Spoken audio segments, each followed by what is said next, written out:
said he does not know, and that pertains to the Democratic Party. Take a listen. I look at the Democrats, they're in total disarray. They have a new person named Crockett.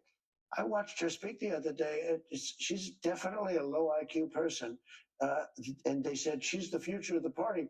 I said, you have to be kidding. I don't know what they're going to do. Let's bring in the person he name-checked there, Democratic Congresswoman Jasmine Crockett of Texas. Congresswoman, your response.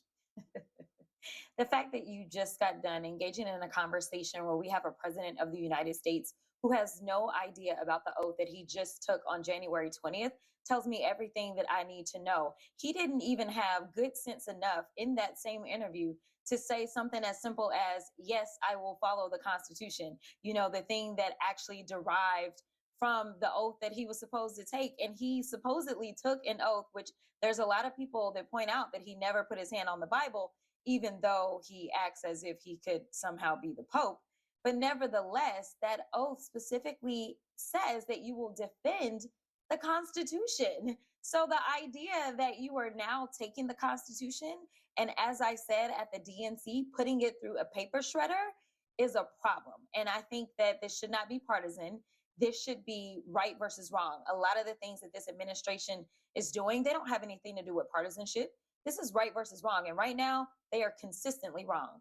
So President Trump referenced the notion you're the future of the Democratic Party. You are pitching fellow Democrats on a run for the top position on the House Oversight Committee. Yeah. The current top Democrat is stepping down because of illness, according to Politico, says that you're seeking that position.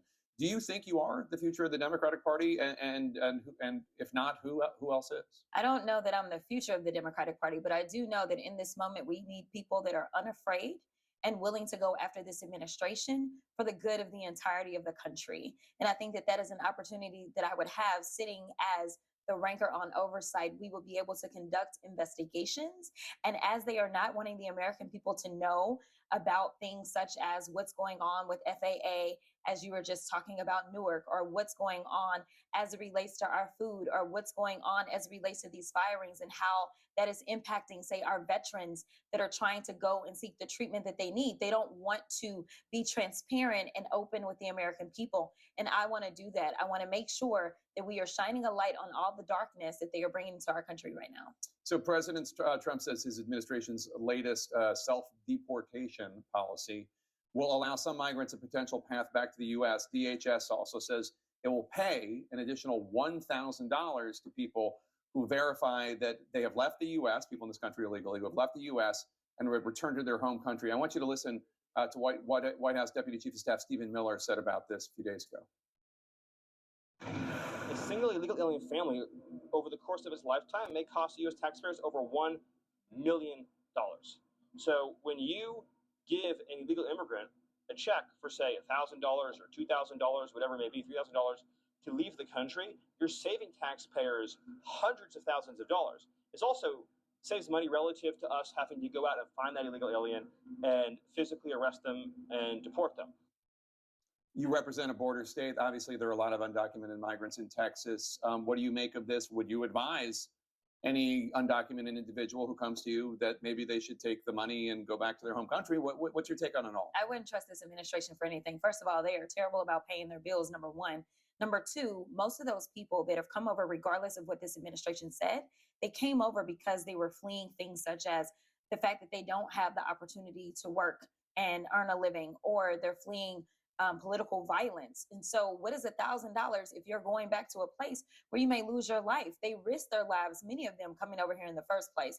That's number one. Number two, I want to see some numbers. Where in the heck did you just pull this number out of your back pocket saying that they're costing us approximately $100 million? I'm sorry, not $100 million, $1 million for each undocumented person.